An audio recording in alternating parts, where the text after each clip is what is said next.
అందరికీ నమస్కారం. BS labs and కిచెన్కి స్వాగతం. సీతారాముల చరితము సుందరమైన కావ్యము, విన్నవారికి కలుగులండి సుఖము శాంతి సంతోషం. జై శ్రీరామ్.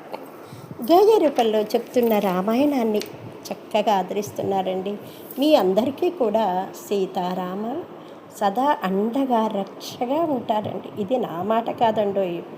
ఒక బోయవాడు మహర్షిగా మారి శ్రీమద్ రామాయణాన్ని ఎంతో గొప్పగా రచించి మనకందరికీ అందించినటువంటి వాల్మీకి మహర్షి చెప్పిన మాట.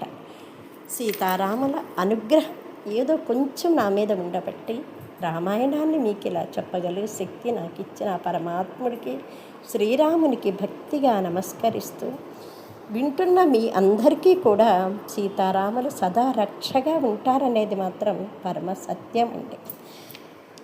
గోదావరి తీరంలో ప్రకృతి మధ్యన ప్రకృతిలోని అందాలను తిలకిస్తూ చక్కగా గోదావరిలో స్నానమాచరిస్తూ అక్కడున్నటువంటి పండ్లని తింటూ పూలతోటి దేవతలను పూజిస్తూ ఎంతో ప్రశాంతంగా ఆహ్లాదకరంగా ఉన్నారండి సీతారామ లక్ష్మణులు ఆ కుటీరంలో. అసలు ఆ కుటీరము చక్కగా ఎలా నిర్మించాడోనండి లక్ష్మణుడు.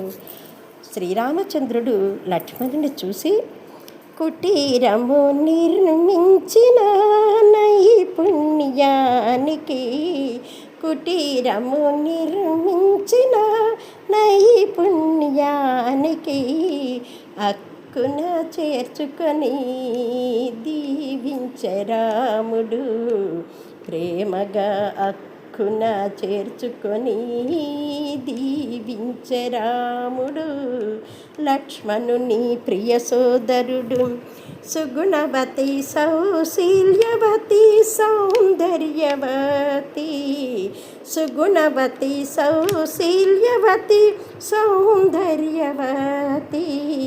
సీతమ్మ పతిని సేవించ, సీతమ్మ పతిని సేవించ ఆప్యాయతను పంచగా సోదరుడు లక్ష్మణుడు భక్తిగా సేవించ, కంటికి రెప్పలాగా అన్న వదినలు కాంచగా, కంటికి రెప్పలాగా అన్న వదినలను కాంచగా ప్రశాంతమైన ఆ ప్రకృతి ఒడిలో సీతారామ లక్ష్మణులు ప్రశాంతంగా సంతోషంగా గడపసాగారు.